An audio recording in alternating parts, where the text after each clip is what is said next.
Shalom semua warga kerajaan. Apa dampak daripada mujizat? Saya ingatkan kembali Yohanes 2:11. Hal itu dibuat Yesus di Kana yang di Galilea sebagai yang pertama. Bukan terakhir ya. Dari tanda-tandanya Simeon mujizat dan ia telah menyatakan kemuliaannya. Dan murid-muridnya percaya pada yang pertama. Kemuliaan Tuhan nyata dan membuat orang percaya. Di sini baru murid-murid. Dan kita melihat kehidupan daripada Paulus dan Silas. Ketika mereka sampai di kota Filipi, maka di situ ada seorang pengusaha wanita. Dia punya butik yang menjual jubah ataupun kain berwarna ungu yang dipakai oleh high class ataupun high society. Dan apa tanda orang diurapi Roh Kudus? Lydia tuh jadi berani menerima mereka di rumahnya. Lalu kemudian akibat daripada mujizat. Salah satu mujizat adalah pengusiran roh jahat. Dan kota itu dikuasai oleh sekelompok orang yang memperkerjakan seorang gadis yang dikuasai dengan spirit of Python. Ya, spirit of Python itu artinya, saudaraku, dia sebagai oracle ataupun medium. Dan dia mengikuti Paulus sambil berseru-seru orang yang menunjukkan kepadamu jalan keselamatan. Hati-hati, iblis itu ingin menyesuaikan ataupun mengasosiasikan dirinya dengan kita. Tak tahan Paulus, ditangking dan apa yang terjadi? Dampaknya masuk penjara, saudara. Bukan cuma masuk penjara, digebukin dan kemudian kakinya dipasung di tempat paling dalam. Tetapi ini tanda orang yang penuh Roh Kudus. Yang keluar bukan keluhan, yang keluar puji-pujian. Di tengah malam ketika mereka muji pasti dengan suara keras. Rupanya malaikat ikut nyanyi, saudaraku. Semua pintu-pintu terbuka, borgol-borgol dan juga pasungan terlepas. Dan saat itu sipir penjara mau menggorok lehernya sendiri. Kata Rasul Paulus, tenang. Tidak ada seorang pun yang melarikan diri. Coba bayangkan, kalau penjara di Cipinang misalnya ya, mendadak semuanya terbuka. Wah, itu bisa kacau balau. Tetapi kalau Roh Kudus hadir, apa yang terjadi? Ada damai sejahtera yang sangat luar biasa. Tapi inilah tujuannya. Tujuannya apalah, saudaraku? Sipir penjara itu yang pasti sangat kejam. Ya, pasti juga merangkap Aljugojo. Dia dan seluruh keluarganya diselamatkan. Tapi ini salah satu kunci. Bagaimana kita itu disertai mujizat. Paulus dan Silas tidak mengaku bahwa mereka warga negara Romawi. Tapi mereka menampilkan diri sebagai warga negara kerajaan sorga. Barang siapa malu karena aku dan perkataanku, apa kan malu mengaku dia. Di depan Bapa dan para malaikat kudus dan juga di depan masyarakat. Pastikan saudara selalu memuliakan Tuhan. Baru selesai itu dia beritahu, kami ini warga negara Rom. Dan kamu memukuli kita, mereka ketakutan luar biasa. Kemudian mereka dibebaskan begitu saja. Rupanya ketidakadilan itu berlangsung sampai sekarang. Tetapi jangan khawatir. Mujizat tujuannya apa? Membuat orang percaya. Engkau dan seisi rumahmu akan percaya pada Tuhan. Dimulai satu orang. Satu orang percaya. Istri saya dan saya adalah pertama dalam keluarga kita yang lahir kembali. Ada beberapa yang beragama Kristen lah ya. Tetapi yang lahir kembali baru kita berdua. Dan kedua keluarga besar kita. Sebagian besar. Bukan cuma percaya tapi melayani Tuhan. Biar terjadi pada saudara. Sebab mereka melihat apa? Mujizat dan penyertaan Tuhan dalam hidup kita. Dan mata mereka terbuka. Nama Tuhan dipermuliakan. Dan orang tidak percaya menjadi percaya. God bless you. Amin. Shalom, puji Tuhan. Jumpa lagi saudara. Mohon maaf ini ya kursi nanti akan diturunkan lagi ya. Selamat datang untuk jemaat-jemaat ya. Ini adik-adik.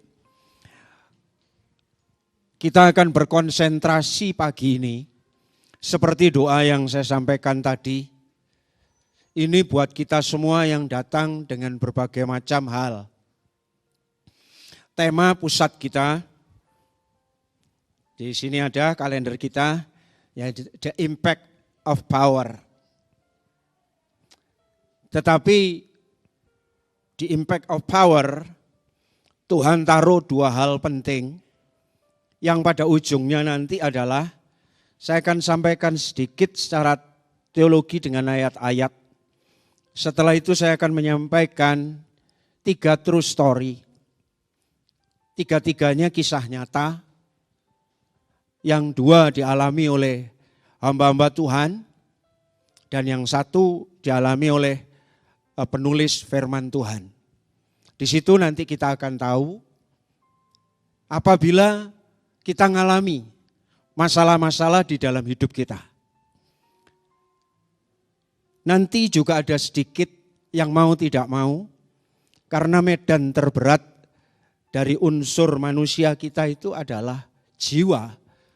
Maka sedikit, saya bukan psikolog, tetapi akhirnya harus belajar belakangan ini sedikit menguak psikoanalisa bagaimana hambatan di situ bisa kita kalahkan.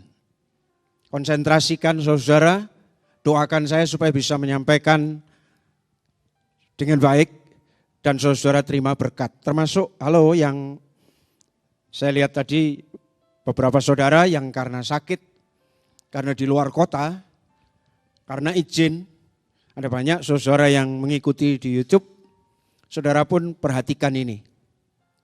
Walaupun godaan di rumah jauh lebih rumit ya, tetapi tidak apa-apa, konsentrasi minta tolong Roh Kudus. The impact of power, ini lanjutan dari bulan lalu. Impact itu adalah dampak, dan tentu saja kita akan bicara tentang dampak yang baik. Dampak positif dari power. Ya, bicara power itu karena ayat mas kita untuk tema ini itu ada di dalam 2 Petrus 1 ayat 3 yang diambil dari NET, tapi saya tampilkan aja yang bahasa Indonesia, artinya tidak jauh berbeda. Ditulis oleh Rasul Petrus, itu berbicara soal divine power, kuasa ilahi. Belakangan saya juga tertarik sekali dengan tulisan-tulisan Petrus, karena saya seperti terpersonifikasikan kepada dia. Secara teologi, dia tidak sekolah teologi, bukan lulusan universitas teologi. Orang awam yang belajar oleh kasih Tuhan, jatuh bangun dan sedikit berpikir pendek, emosional, terbuka, kuning kelihatannya, tapi juga ada hijaunya dia. Orang yang juga sungkan dengan orang lain begitu, berkeluarga, bekerja juga. Jadi part-timer tapi full heart. Ya, itu Petrus. Makanya tulisannya lebih mudah difahami dan saya senang akhir-akhir ini untuk belajar surat-surat beliau. Dan juga jadi tema gereja kita untuk sepanjang bulan ini. Yaitu begini. Kuasa Roh Kudus yang dicurahkan kemarin di Pentakosta. Itu adalah kuasa ilahi. Tujuannya dianugerahkan kepada kita itu supaya kita ini punya kemampuan untuk hidup saleh. Dalam NET dikatakan, di diktum itu, untuk mempunyai hidup dan kesalehan. Jadi tidak sekedar hidup, jadi Roh Kudus, power diserahkan ke kita supaya kita itu hidup secara roh, dan berikutnya kita mampu hidup saleh atau hidup benar. Untuk apa? Oleh pengenalan kita akan Dia yang telah memanggil kita oleh kuasanya yang mulia dan ajaib. Supaya kita punya hidup yang saleh. Jadi tujuan dari power itu diberikan supaya kita punya hidup yang saleh. Kalau temanya dampak, kita akan jalan terus. Hidup yang saleh supaya apa? Supaya kita memiliki kodrat ilahi pada akhirnya. Dengan jalan menganugerahkan itu kepada kita, janji-janji yang berharga, saya beri red line, supaya olehnya kamu boleh mengambil bagian dalam kodrat ilahi. Kita diberi Roh Kudus supaya bisa hidup saleh, pada akhirnya kita punya karakter Kristus, maksudnya begitu. Dan luput dari hawa nafsu duniawi yang membinasakan dunia. Kalau itu ada pada kita, maka kita akan dibuat menjadi pengenalan kita itu akan berhasil dan mampu mengenal Kristus dengan benar. Coba urut-urutannya kan sederhana Rasul Petrus. Kita diberi Roh Kudus supaya mampu hidup saleh. Ya, hidup saleh didapat dari mana? Ya didapat dari perbuatan Roh Kudus itu sehingga kita itu akhirnya pada titik tertentu punya kodrat ilahi, karakter Kristus. Nah, setelah itu kita akan dibuat sebab apabila semuanya itu ada padamu berlimpah-limpah. Wah, ini menarik ya. Kalau kamu punya kodrat ilahi, bekerja sama dengan Roh Kudus, kamu akan dibuat giat. Dan kamu akan berhasil dalam pengenalanmu. Jadi sampai di titik ini, tanpa Roh Kudus, kita tidak akan pernah mampu mengenal Tuhan dengan benar. Ini kunci ya, kunci loh menurut Petrus. Karena dia sudah mengalami 3,5 tahun, di ujung jalan dia tidak terlalu mengenal. Baru setelah pencurahan Roh Kudus di loteng Yerusalem. Waduh, great imannya itu. Luar biasa increase-nya, sampai akhirnya dia berhasil dalam pengenalan akan Kristus. Dan menarik sekali Rasul ini, dia bukan sarjana teologi, dia kerja biasa nelayan, juga berumah tangga, tidak punya karunia selibat atau pembujang seperti Paulus. Bukan teolog yang bahasanya tinggi-tinggi, tapi Tuhan pilih dia sebagai dasar dari gereja loh. Di atas batu karang ini aku akan dirikan jemaatku. Karena apa? Karena Petrus berhasil mengenal Kristus dengan benar. Bayangkan loh. Jadi luar biasa loh. Luar biasa itu. Dia giat dan akhirnya tujuan dari semua, ya ini, impact-nya. The top of impact. Bukan cuma sekedar jadi saksi. Sekedar kita bisa menarik orang datang kepada Kristus. Iya, itu sasaran antara. Tapi ini Petrus anugerahkan begini. Dengan demikian, wow. Kepada kamu akan dikaruniakan hak penuh. Ini kalimat yang tidak mudah. Dikaruniakan tapi juga hak. Artinya itu ada kombinasi anugerah dan upaya, gitu loh.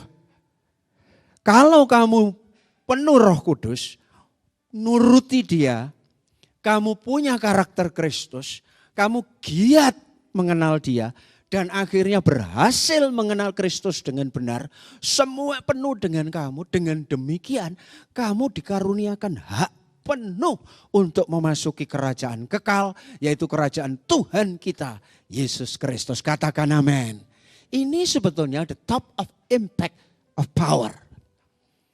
Jadi tidak sekedar tujuan-tujuan di sini. Kita dipenuhkan Roh Kudus supaya bisa bahasa roh.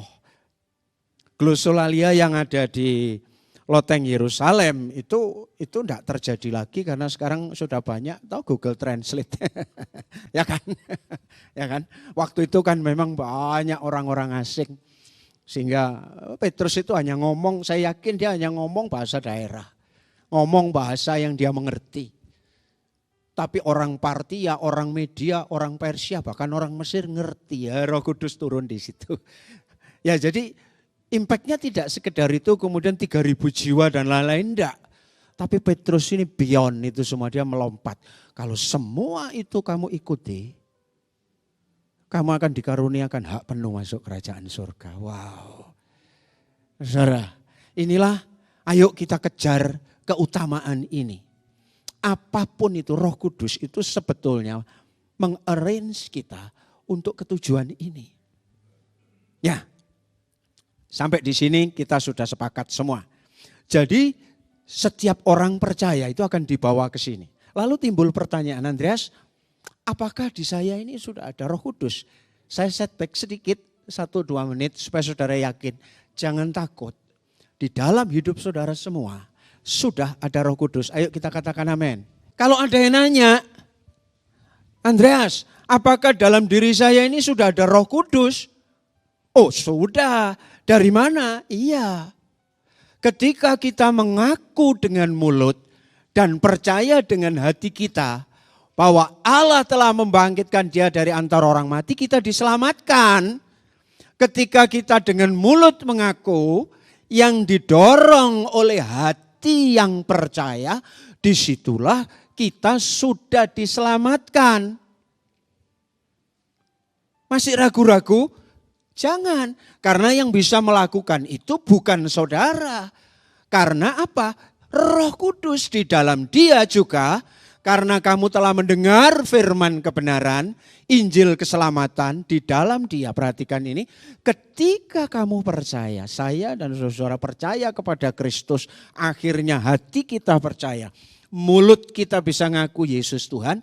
Pada saat itu kita diterima sebagai anggota keluarga Allah dan kita diselamatkan. Ini pekerjaan iman, titik, jangan didebatkan lagi dan menjadi saudara ragu-ragu dengan anugerah ini. Katakan amin. Dari sini kita berangkat. Ketika kamu percaya dan kita dimeteraikan dengan Roh Kudus.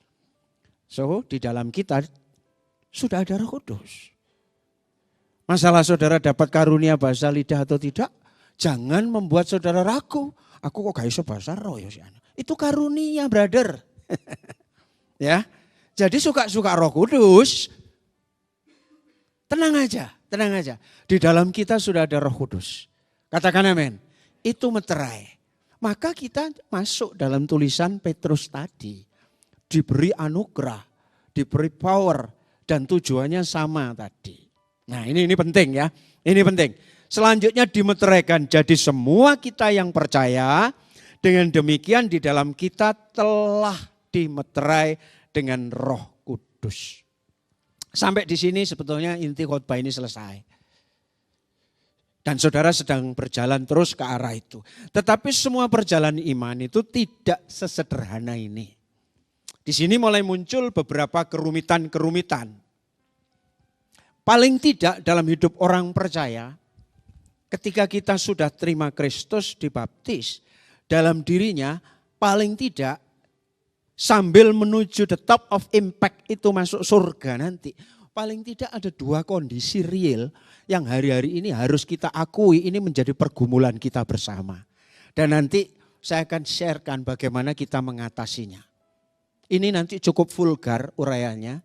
Dan saudara kalau ada di situ, mesti ngomong sama Tuhan dan bereskan nanti. Berperkara dengan Tuhan.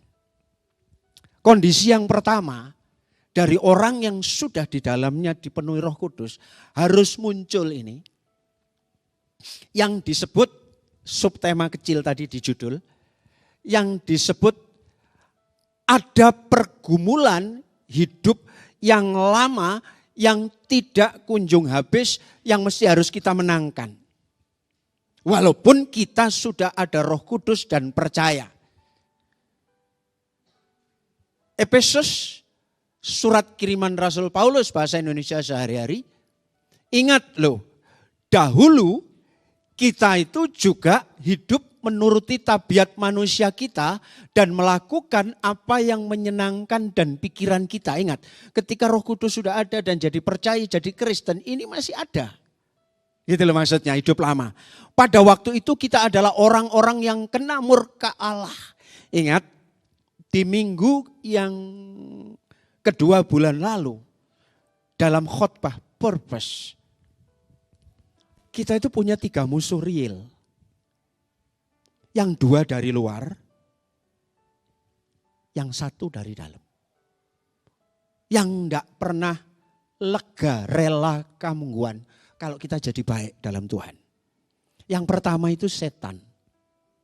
Walaupun dia sudah dipatahkan, tapi dia masih seperti singa yang mengaum-ngaum. Cari orang yang enggak waspada, hati-hati. Yang kedua apa? Broken word. Yang saya sampaikan itu. Dunia yang jahat. Itu mempengaruhi kita terus untuk balik ke hidup lama. Tapi jangan lupa musuh dari dalam yang ketiga yang kuat yang harus kita kalahkan adalah manusia lama kita itu. Bayangkan kita hadapi 3 musuh setiap hari. Dunia yang sudah tidak karu-karuan ini. Dan setan yang terus-terusan cari kesempatan. Tapi kita sendiri belum bebas dari hidup lama. Nah, maka akan muncul kondisi-kondisi itu secara real harus kita akui. Karena adanya dorongan itu, orang yang sudah punya Roh Kudus yang pertama pasti akan mengalami yang namanya kehendak kudus. Walaupun ada kehendak jahat. Saudara menjalani hidup yang sama sekali baru ketika kita percaya. Sementara manusia lama masih ada dalam kita. Tapi orang yang sungguh-sungguh percaya Yesus. Di dalamnya sudah ada benih yang namanya Holy Will. Kehendak kudus, ini istilah yang saya buat sendiri, tidak ada di dalam teologi. Adanya kehendak kudus. Saudara-saudara menjalani hidup yang sama sekali baru katanya. Saudara akan makin banyak belajar tentang kebenaran, serta terus berusaha supaya makin seperti Kristus yang menciptakan hidup baru dalam saudara. Nah itu sudah pasti. Ini adalah tanda khas seseorang yang di dalamnya sudah ada meterai Roh Kudus. Hal ini nampak jelas dalam hidup para rasul di jemaat mula-mula. Begitu Roh Kudus membaptiskan mereka, para rasul itu yang dulu pecundang itu berubah 180 derajat, betul kan? Rasul Petrus dan kawan-kawan yang dulu mengkhianati sekarang jadi hebat. Jemaat mula-mula itu hebat. Nah, jadi mulai ada kehendak kudus sampai di sini, saudara. Ketika kita mulai percaya, semua kehendak kudus dalam saudara itu karya Roh Kudus. Katakan amin. Kalau ini tidak muncul,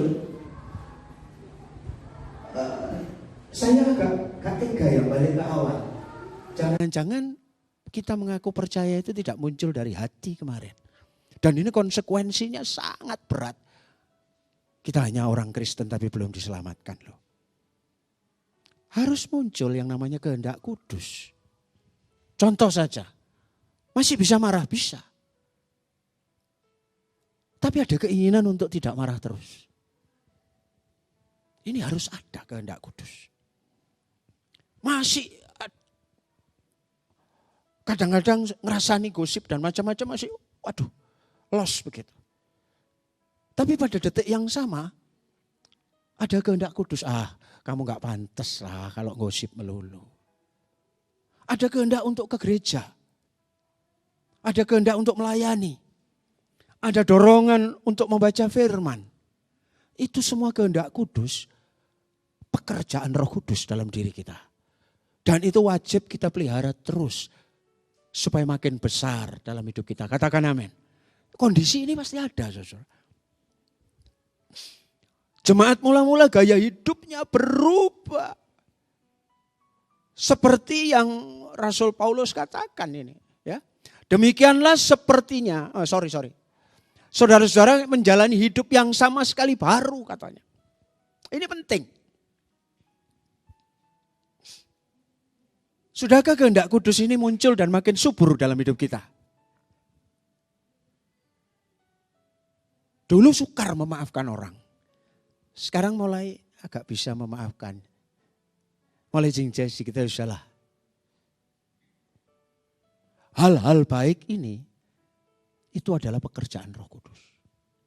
Tapi pada saat yang sama, di dalam diri kita juga tidak melulu kehendak kudus. Tapi ada yang saya sebut ketegangan kudus. Apa itu? Itu tubrukan antara hidup lama dan hidup baru. Kalau saudara tidak ngerasa nanti itu bahaya loh saudara. Karena Rasul Paulus pun ngalami, Rasul besar itu ngalami. Jadi gini, demikianlah aku dapati. Yang pertama akan muncul yang namanya kehendak kudus. Itu saudara sudah paham ya. Hal-hal baik itu pasti. Karena Roh Kudus menuntun kita kepada segala kebenaran yang baik, yang mulia, yang indah, yang sedap didengar. Itu semua sudah oke. Tapi juga ada, jangan lupa. Saudara ngalami yang namanya ketegangan kudus. Apa itu? Demikianlah aku dapati hukum ini. Paulus ngalami. Jika aku menghendaki apa yang baik, yang jahat itu tiba-tiba ada padaku. Sebab di dalam batinku aku suka akan hukum Allah, tapi dalam anggota tubuhku aku melihat hukum lain yang berjuang melawan hukum akal budiku. Ini jelas di Taman Getsemani. Ayo murid-murid Petrus, kamu mau jatuh loh, ayo doa. Tiduran. Ya kenapa? Kehendak kudus itu bertubrukan dengan manusia lama. Hukum lain yang menguasai daging dan daging itu lemah. Menguasai anggota tubuh kita, kayak kuat. Ya wis. Saudara, benturan-benturan ini akan terjadi loh. Bahkan saya dengan agak sedikit ekstrim ngomong, kalau orang Kristen itu santai hidupnya, tidak ngalami ketegangan ini, itu ada dua kemungkinan. Saudara sudah betul-betul sempurna. Betul-betul orang sempurna wis. Tapi saya rasa itu tidak ada. Karena Yesus pun juga ngalami ketegangan. Di Getsemani sebetulnya beliau itu tidak mau terima salib. Dagingnya nolak. Bayangkan loh, sekali beryesus saja masih perang. Bagaimana dengan kita? Ngalami enggak saudara? Jadi saya tuh heran kalau ada orang Kristen itu santai. Terus kerja, enggak mikiri sama sekali. Di dalamnya ini ada pergumulan enggak sih? Harus ada itu. Yang menunjukkan bahwa Roh Kudus bekerja dalam saudara. Kita terima Roh Kudus, jadi orang Kristen itu sama dengan seperti kerjanya obat herbal atau obat apa. Kita itu lagi didetok oleh Roh Kudus. Namanya detok rohani. Karena dalam diri kita ini sudah kadung dari sononya ada natural sin. Hidup lama yang numpuk. Dan ketika kita terima Kristus itu mendetok kita dan itu ada ketegangan. Saya ngalami saudara. Semakin saya rumit dengan firman. Ketegangan itu memuncak setiap hari. Mulai dari sekedar antara marah dan tidak marah, ketegangan. Antara rajin baca Alkitab dan malas baca Alkitab, itu ada ketegangan. Dagingku maksa gak mau. Kesibukan pekerjaanku membuat rasionalisasi, usah moco lah. Tapi kehendak kudus dorong untuk baca. Maunya balas kejahatan dengan kejahatan. Kehendak kudus ngomong jangan kamu hamba Tuhan, ciptaan baru. Tapi manusia lama, oh dikira gua gak berani ya sama dia. Belum lagi ediksi. Manusia lama. Nanti saya tunjukkan ngeri ya saudara. Jadi kalau saudara ngalami ketegangan kudus itu berbahagialah. Karena Roh Kudus sedang bekerja dalam hidupmu. Katakan amin. Kadang khawatir dengan hidup. Dengan orang lain. Tidak suka dengan karakternya orang. Tapi karena hamba Tuhan dipaksa. Iya, kamu harus terima siapapun. Ada ketegangan di dalam. Tidak gampang. Kalau saudara belum mengalami ini. The wrong way, I think. Datang ke gereja ini pun ada ketegangannya. Aduh males ah, rok mek ngono tok. Males ah gereja ngono tok. Ah, jangan ah. Kamu harus ibadah. Belum lagi urusan-urusan pribadi nanti akan saya bongkar di ayat-ayat berikutnya. Hati-hati saudara. Hati-hati betul. Ketegangan-ketegangan ini terus akan berjalan. Bagaimana di satu sisi manusia baru ingin hal-hal yang baru dan kudus. Tapi manusia lama pada saat yang sama ingin menarik kesombongan.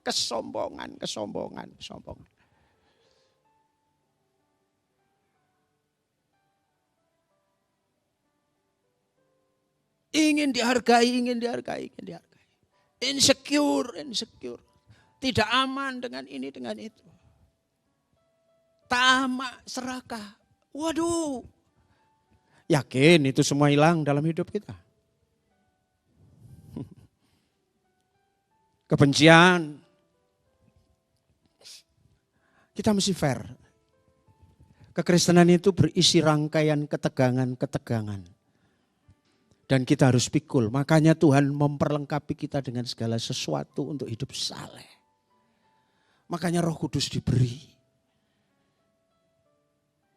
Jadi kalau saya membawa saudara kepada ketidaknyamanan ini supaya engkau sadar bahwa Roh Kudus sedang mengerjakan hidupmu. Ketika orang didetok itu tidak enak. Ayo, siapa yang minum detok? Ada saudara-saudara saya yang pakai program diet macam-macam yang ada yang mereka harus detok. Itu ada kurun waktu yang tersiksa dirinya.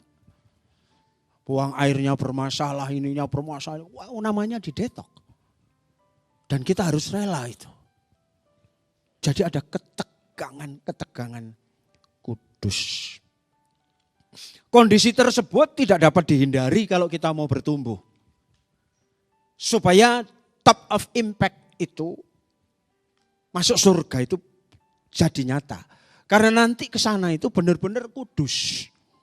Tidak bisa enggak. Kalau kita enggak mau, aku sih ada pegel dengan misalnya pegel dengan karyawan atau teman saya atau anggota keluarga saya atau pasangan saya atau anak saya atau cucu saya atau siapa pegel titik aja. Kita itu reject. Otomatis kita akan reject. Nah, bagaimana mungkin? Lalu ada kata-kata, tidak bisa kalau dengan kekuatan sendiri. Memang orang Kristen itu yang sudah betul-betul di dalam Kristus tidak pernah bekerja sendiri meraih kekudusan. Tidak pernah, Roh Kudus ada di dalam kita kok. Yang kurang itu nanti upaya kita itu loh yang kurang. Kalau Roh Kudus itu ready terus dalam kita. Kalau kamu mau baik, oke, angkat tangan. Saya siap 24 jam. Roh Kudus itu gitu terus. Jadi sudah tidak pernah sendiri. Aku gak bisa ngampuni, berat rasanya. Itu bukan berat. Beratnya karena you tidak mau. Baca Alkitab berat itu karena Anda kurang gigih. Anda kurang menyiksa diri. Kurang maksa awake dhewe. Roh Kudus dorong terus. Minta tidak diminta, dia pekerjaannya begitu, gitu loh. Jadi kekristenan mesti jalan terus ya. Saya bawa saudara kepada inti daripada pengiringan kita akan Kristus. Sekarang kita akan masuk kepada beberapa contoh yang saya sebut, 2 contoh dramatik. Musuh lama dan yang ingin eksis. Inilah. Ini saya sarikan dari kutipan Kolose pasal 3 dan Galatia 5. Kalau semua yang saya tulis di sini, ini saya diktum saja, tidak ada padamu, oke lah saudara. Saudara tidak usah ke gotong royong, lebih baik pulang sekarang ya wes. Saudara masuk surga. Alkitab itu tulis, musuh lama yang ingin kembali eksis dalam diri kita itu. Karena itu matikanlah karena. Firmannya itu matikan. Yang matikan siapa? Kita yang didrive oleh Roh Kudus. Apa yang perlu dimatikan? Segala sesuatu yang duniawi. Percabulan. Cabul pikiran, cabul mata, cabul hati, cabul perasaan, cabul melulu. Najis, hawa nafsu, nafsu jahat, serakah. Penyembahan berhala, berhala modern, berhala baru, marah, geram, jahatan, fitnah, kata-kata kotor, saling mendustai, perbuatan daging, percabulan, kecemaran, nafsu, sihir, selisih, iri hati, amarah, waduh.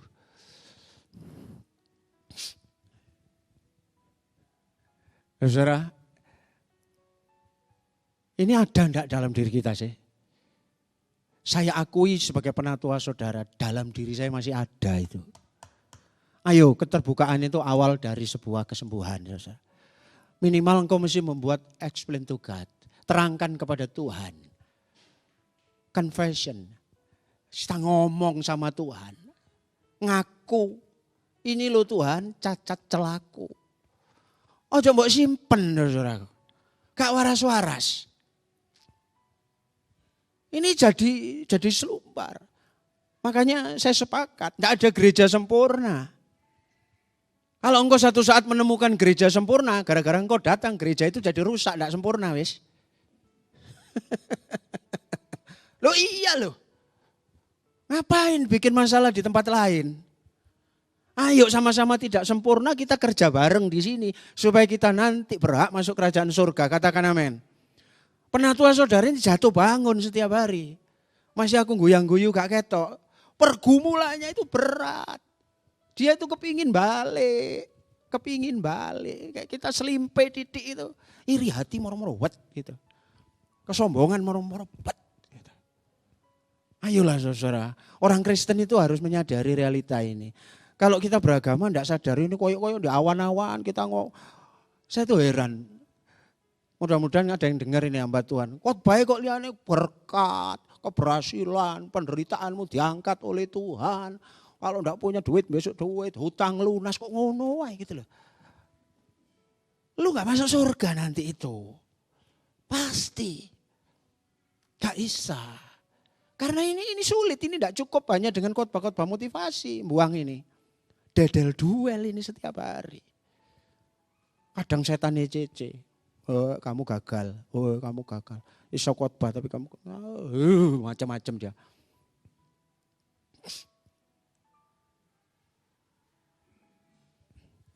Saya ingin ceritakan dulu struktur ini.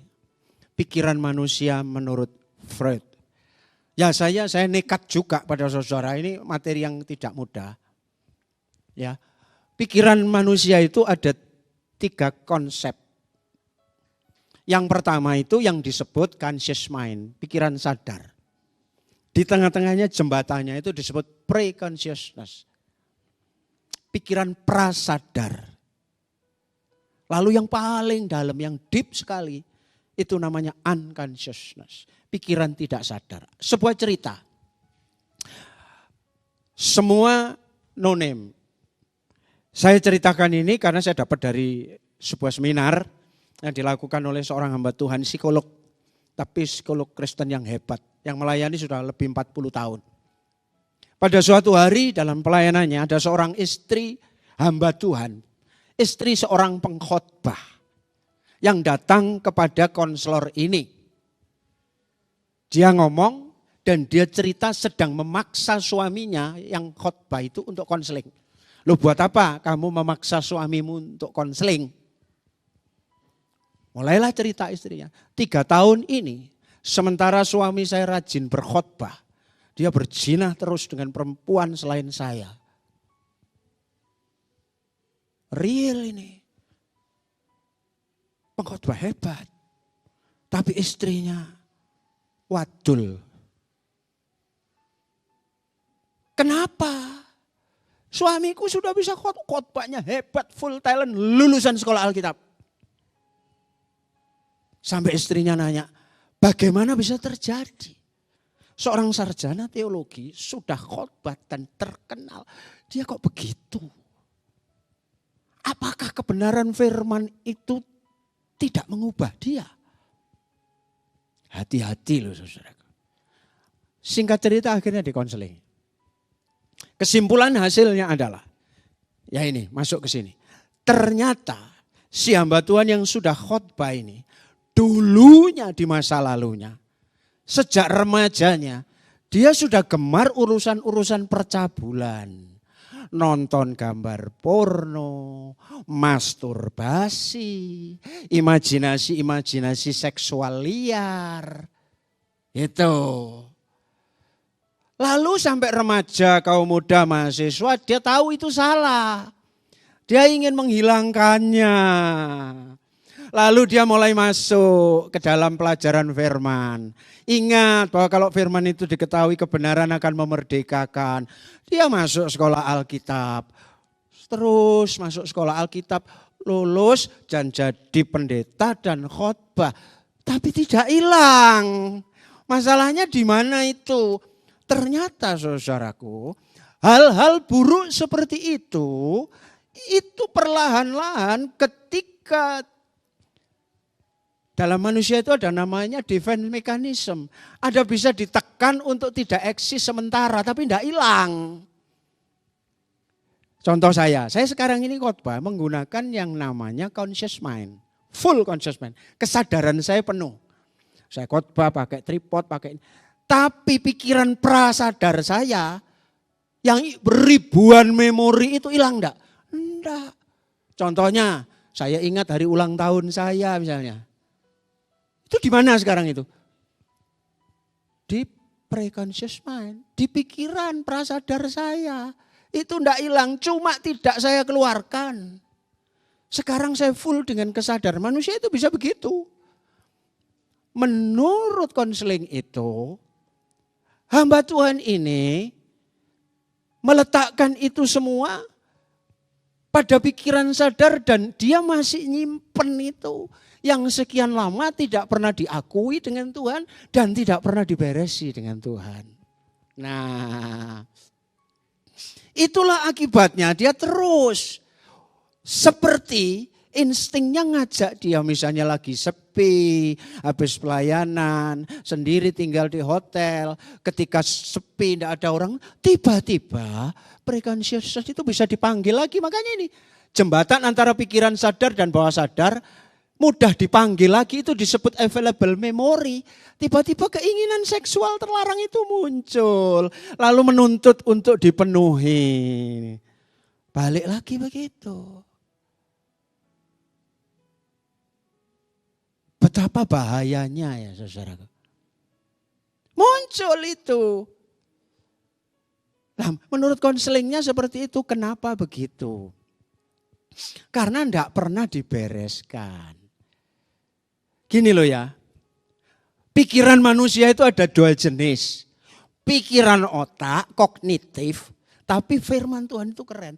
Orang itu juga bisa memikir dalam hati loh. Hati-hati saudara. What man think on his heart dalam terjemahan lain. Apa yang manusia pikirkan dalam hati bukan di sini. Itulah dia. Jadi preconsciousness itu sudah ada di sini. Di sini boleh isi firman. Boleh apal ayat-ayat Alkitab. Tapi kalau firman tidak masuk ke dalam hati, dia belum pernah membongkar preconsciousness-nya. Inilah sebabnya, for as he think and his heart, so is he. Manusia sesungguhnya itu apa sih? Ya apa yang ada dipikir dalam hati. Bukan apa yang dipikir di otak. Lalu di akhir konseling itu, si pengkhotbah itu rupanya selama ini sekolah Alkitab, belajar firman dan lain-lain itu nyentel di sini saudara. Itu juga membuka rahasia saya juga. Saya sejak remaja itu dijuluki dulu komputer berjalan soal Alkitab. Aku ayat-ayat itu hafal. Tapi kenapa perilakunya buruk? Firman hanya ada di sini. Tidak pernah turun ke sini. Karena manusia itu apa yang di hati itulah kamu. Bukan apa yang di otak. Ayo saudara.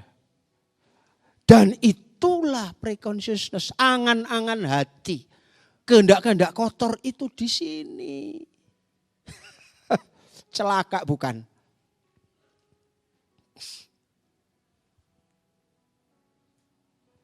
Apa yang harus dilakukan katanya hasil konseling itu. Pendeta itu diminta mengakui.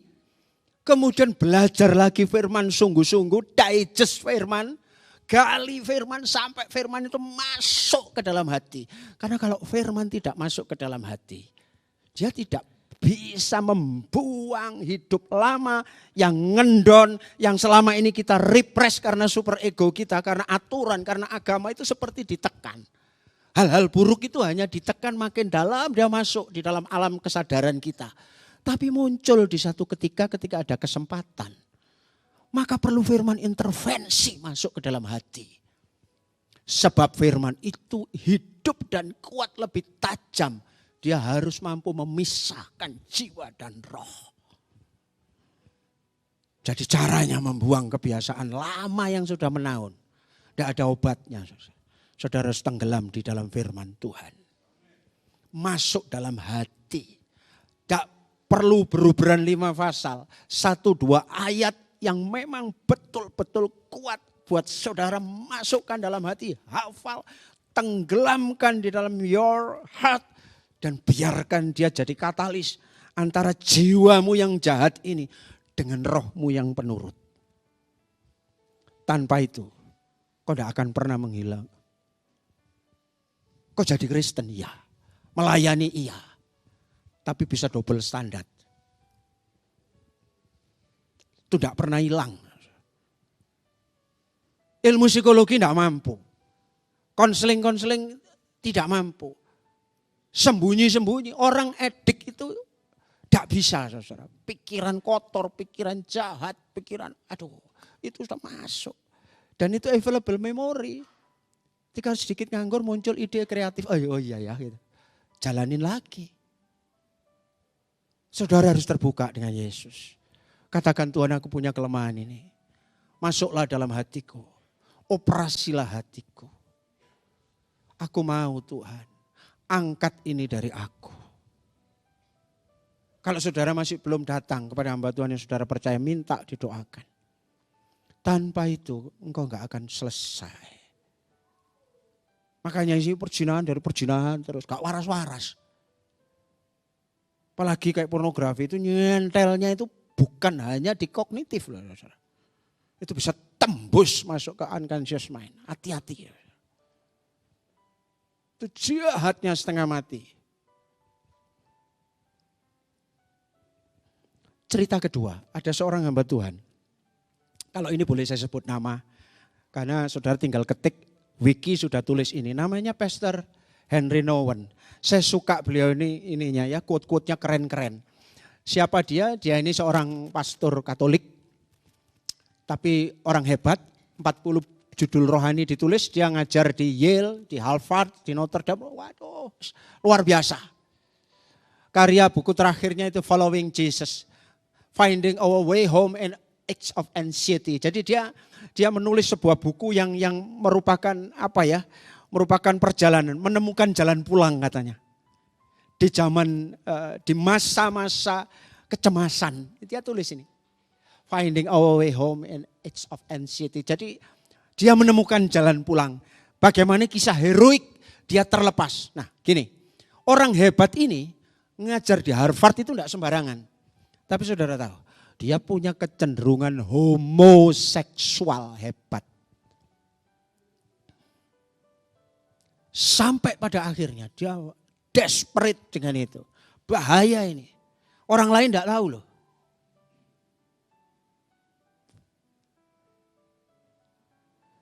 Ketika saya belajar ini, saya masuk ke sana, ini perkara tidak gampang. Henry Nouwen ini kalau saudara buka quote Henry Nouwen, wah di EZ quote luar biasa banyaknya. Keren-keren. Tapi dia homo. Dan dia berjuang setengah mati. Apa yang dia lakukan? Sampai satu ketika ini. Di tahun 85 ia bergabung dengan komunitas Lee Arts di Trosly, Prancis. Satu ketika dia tinggalkan Harvard. Dia ngajar Yale, tinggalkan, dia pergi ke pedesaan Prancis, masuk ke sebuah panti asuhan. Yang ngurusi di sana, maaf, orang-orang disabilitas. Disabilitasnya khusus lagi yang Down syndrome. Dan dia punya tugas mementori seseorang namanya Adam. Adam ini benar-benar campur aduk, sudah cerebral palsy, Down syndrome, meler-meler, enggak karu-karuan. Itu yang dia rawat selama 10 tahun. Sampai satu hari temannya, wah ini orang terkenal juga penulis buku namanya Philip Yancey. Itu kangen dengan Henry Nouwen, cari dia dan dikunjungi ketemu di Prancis. Ngapain lu di sini? Enak-enak di Harvard, lu PhD double-double, ngapain ngelayani di sini? Henry Nouwen ngomong, lu enggak tahu. Saya di sini sedang menemukan jalan pulang. Aku memaksa diriku untuk mengambil salib yang paling aku benci. Selama ini dalam hidupnya dia paling benci dengan hal-hal kotor. Jijian. Dia bel, oh ada, Pastor Nouwen ada. Philip Yancey nunggu 1 jam gak muncul dari kamar. 2 jam gak muncul, baru 3 jam dia muncul. Ngapain aku nunggu kamu 3 jam? Dia ketawa ini Nouwen. Ya ini yang aku lakukan tiap hari. Mulai dari bangun pagi aku tidur sama Adam ini. Jadi dia maaf BAB, pipis, meler-melernya, nyuci pakaiannya, mandiin dia itu aku lakukan.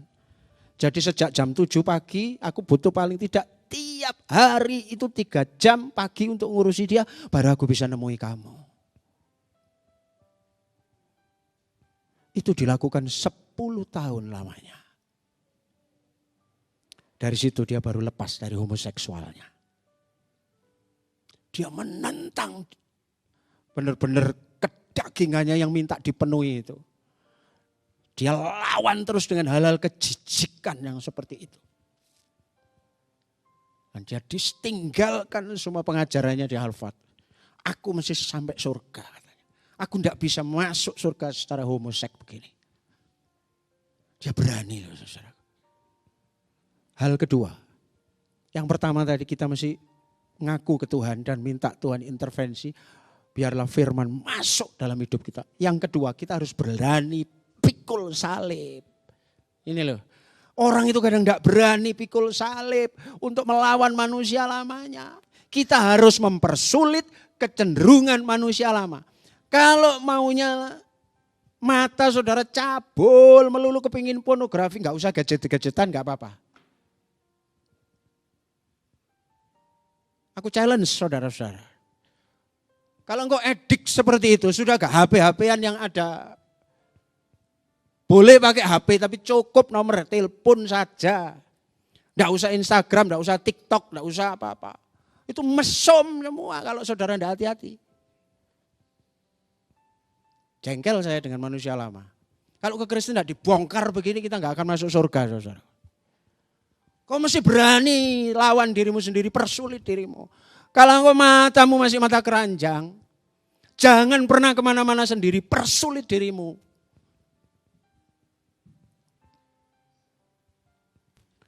Kalau engkau gampang jatuh dengan uang, sudahlah uang serahkan kepada orang yang dipercaya. Jangan gegem uang saja, korup nanti Anda.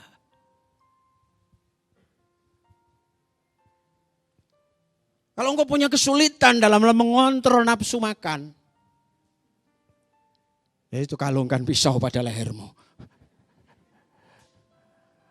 Orang Kristen itu tidak berani face to face. Dia terlalu sayang dengan adiksinya itu.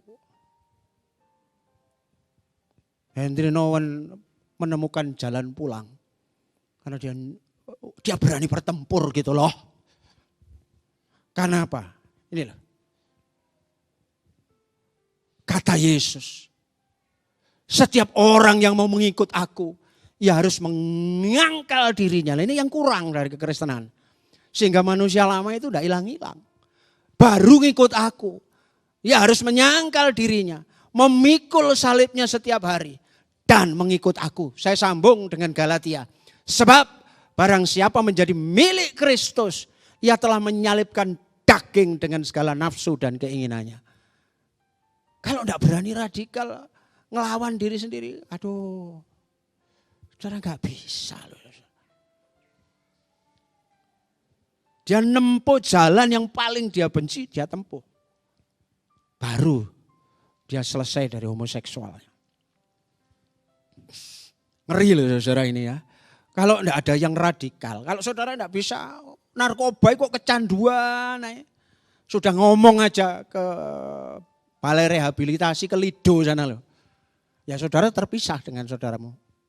Dikurung dewi di kono sudah. Tapi saudara masih berani ngomong, aku ini ketergantungan. Aku sembunyi-sembunyi. Atau ngomong ke polisi-polisi aku ini pemakai biar dihukum. Orang nggak berani sih. Tapi cenderung dipelihara dalam gua kenyamanannya sendiri. Dan ditilii sendiri-sendiri gitu. Atau adiksi yang lain. Pesta pora, kemabukan, percabulan, hal-hal yang aduh. Kalau engkau enggak mau kejam dengan dirimu. Gini ya, orang yang berani kejam dengan dirinya, kehidupan akan berlaku murah hati terhadapmu.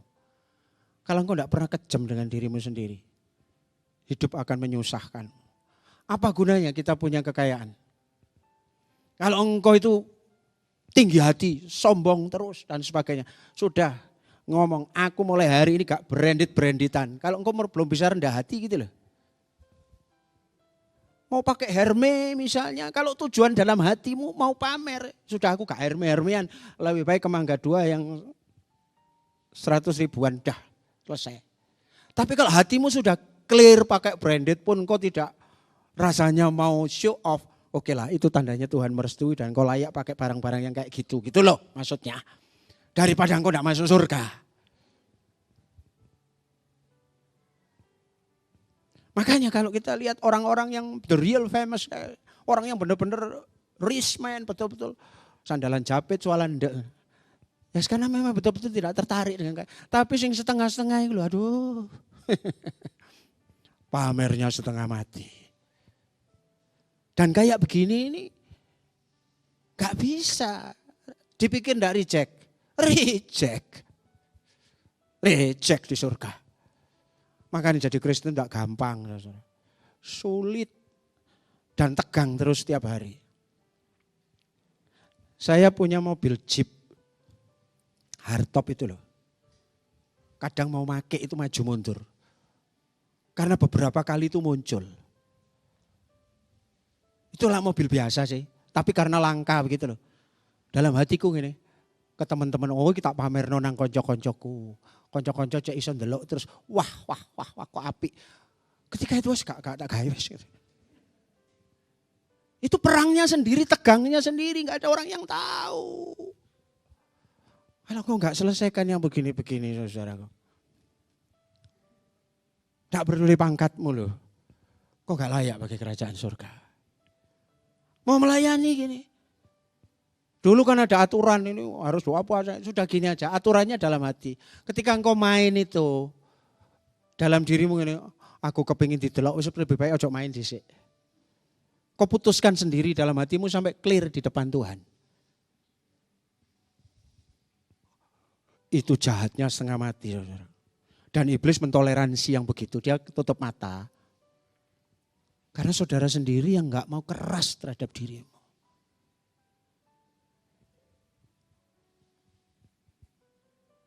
Di sini kok jadi tegang. Saya kasih contoh terakhir. Ini siapa sih ini? Paulus itu orang hebat. Penulis 13 surat dan kemungkinan 14 di surat Ibrani. Tapi dia itu berselisih dengan Barnabas. Kisah Rasul 15, 39 itu. Hal itu menimbulkan perselisihan yang tajam. Sehingga mereka berpisah. Dan ayat 39a, Barnabas membawa Markus yang juga sertanya berlayar ke Siprus. Tapi Paulus memilih Silas, tadi Pak Arifin juga ceritakan itu. Paulus yang hebat kayak begitu dia mengalami ketegangan dan satu ketika dia kejeblos dalam sebuah kesalahan. Dia ceritanya satu ketika di penginjilan pertama setelah didoakan di Yerusalem, dia itu pergi sama Barnabas. Dan Barnabas selalu ngajak ponaannya, namanya Yohanes Markus. Ditenteng aja terus anak ini, kemana-mana. Yohanes Markus ini. Sampai satu ketika di kota Pamfilia, Yohanes Markus itu tanpa kabar, tanpa apa, tiba-tiba cow gitu aja. Minggat, tidak melanjutkan pelayanan. Tidak diterangkan dalam Alkitab, Yohanes Markus itu sakit kah, atau apa, atau pokoknya dia moro-moro pergi dari pelayanan. Paulus marah setengah mati. Sehingga pada penginjilan yang kedua, mereka diutus lagi. Dan celakanya Barnabas ngajak Yohanes Markus lagi. Maka timbul ayat ini. Tukaran akhirnya Paulus sama Barnabas. Gak setuju orang yang pernah meninggalkan kita. Kok kamu ajak lagi? Enggak, wes aku penuh kasih karunia. Barnabas ini orang baik. Tak jae, siapa tahu berguna. Enggak. Dan Paulus gak bisa ngampuni loh. Orang sekali berpaulus. Enggak bisa ngampuni orang lain. Enggak bisa ngampuni Yohanes Markus. Nanti ada kelucuan lagi saudaraku. Yang saya jadi miris ya. Lihat, aduh Alkitab ini jujur. Padahal Barnabas itu siapa? Barnabas itu orang baik, penuh Roh Kudus dan iman. Orang baik kayak gitu bisa geger dengan Paulus. Nah, ini mengungkap sebuah rahasia. Inilah sebabnya gegeran Paulus ini dalam seluruh suratnya sama Paulus tidak diceritakan ke orang lain. Tukaran sama Petrus dia cerita. Tapi tukaran sama Barnabas dia gak cerita. Yang cerita siapa? Kisah Rasul. Siapa yang nulis? Dr. Lukas. Alah, ore konangan. Ternyata Paulus nyimpen loh. Gak bisa ngampuni orang. Masih orangnya Paulus kan teolog saklek. Gak bisa. Dingin. Waduh. Tak kawin lagi. Tadi sewadok. Oh, iya loh. No compromise. Sakar dhewe kadang gak mikir perasaan orang. Dar. Gak bisa ngampuni. Dan dia gak berani cerita. Di 14 suratnya kalau saudara cari masalah gegeran dengan Barnabas gak ada. Karena kalau diceritakan ke jemaat, nah ini malu masuk. Para penafsir teologi mengatakan kenapa gak diceritakan? Karena takut jemaat di sana goyah karena Paulus jadi batu sandungan. Akhirnya dia tidak ceritakan itu. Tapi coba ini gegeran dengan Petrus. Ketika Petrus datang ke Antiokhia, ya gara-gara Petrus ini dengan kelompok Yakobus orang bersunat tidak makan bareng. Setelah ada orang lain, Petrus itu kemudian nyengkre sungkan gitu, diseneni. Ketika Petrus datang ke Antiokhia, saya menentang dia terang-terangan sebab tindakannya salah. Oh, cerita dewe di Galatia dia. Karena geger dengan Petrus. Kalau ada orang gegeran dengan Petrus itu lumrah. Karena Petrus itu ya gitu loh. Ngerti ya maksudnya ya. Jadi Paulus pun punya sesuatu di situ yang dia tidak bisa ungkapkan terus terang. Tapi apakah Paulus tidak jujur? Saya ketika belajar enggak sih. Dia perhalus. Oleh karena itu dia ngomong begini. Menjelang kematiannya dia itu ngomong. Sebab dulu aku melakukan itu sebab bukan apa yang ku kehendaki, apa yang baik aku perbuat. Apa yang tidak aku kehendaki yaitu yang jahat yang aku perbuat. Sampai dia ngomong aku ini manusia celaka. Apa yang jahat itu? Ya membenci Yohanes Markus, tidak bisa ngampuni orang itu loh. Dia ngaku dalam suratnya. Tapi tidak terus terang dia tuliskan masalahnya. Tapi dia sudah ngaku bahwa Paulus punya kelemahan itu. Dia sampai ngomong aku ini manusia celaka. Saya ingin uraikan ini apa sih buat saudara? Tidak seorang pun terbebas sampai selevel rasul pun. Kalau kita tidak sungguh-sungguh. Siapa yang melepaskan aku dari tubuh maut ini?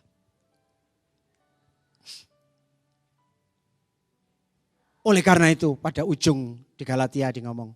Kalau sekarang kita hidup mau oleh kuasa Roh Kudus. Marilah kita mengikuti pimpinan Roh Kudus. Dalam setiap segi kehidupan kita.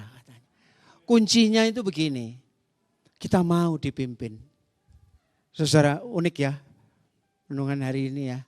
Saya minta saudara tanggapi ini dengan positif. Apapun edik saudara. Benci orang, gak bisa ngampuni orang, serakah, sombong. Itu gue yakin itu masih ada dalam diri saudara. Cuma sekarang ini gak ketoro, gak muncul. Tapi kalau itu gak dibereskan, itu makin lama makin jauh. Dari alam sadar masuk ke prakesadaran, nanti kalau alam di bawah sadar belain ini. Dia akan muncul secara tidak bisa kita kontrol. Lalu tiba-tiba kita membuat huru hara dalam hidup kita. Gak bisa. Itu gak bisa hanya di-repress saja dengan defense mekanisme jiwa. Tapi perlu diselesaikan oleh firman dengan pedang bermata dua yang adalah roh itu. Tidak bisa. Makanya percabulan gitu ya. Itu tidak cukup hanya ke gereja dan jadi agama apapun. Cabul tetap cabul. Ngeres saya gitu loh. Coba diserai gadget buka apa. Arahnya kan mesti lagi buka gambar wong lanang buka gambar wong wedok. Dikira itu normal. Itu tidak normal. Saudara. Itu adiksi manusia lama. Itu. Oleh karena itu mari kita mohon kekuatan Tuhan. Mau dipimpin. Jadi ada 3 hal untuk mengatasi ketegangan itu. Ketegangan jangan takut, kehendak kudus harus ada, ketegangan itu harus. Tapi cara mengatasinya kita harus masuk ke dalam 3 hal ini. Kita membuat pengakuan ke Tuhan, masukkan firman dalam hati, sampai mengoperasi kita betul, kita lepas dari itu. Lalu berani berperang dengan diri sendiri. Dan yang ketiga, biarlah hidup kita dipimpin oleh Roh Kudus. Kiranya ini memberkati saudara dan selamat berlatih. Saya tidak sempurna, saya pun punya handicap itu. Tapi Kristus sudah mau datang. Bukan waktunya lagi kita sembunyi di gua kita masing-masing. Ayo kita buka di hadapan Tuhan. Dan kalau itu sudah diselesaikan oleh Tuhan, hidupmu akan bersinar makin lama, makin cemerlang seperti bintang-bintang di langit. Tuhan memberkati. Ya, jadi ini rodok setengah kuliah tapi Tuhan memberkati. Ayo teman-teman ya.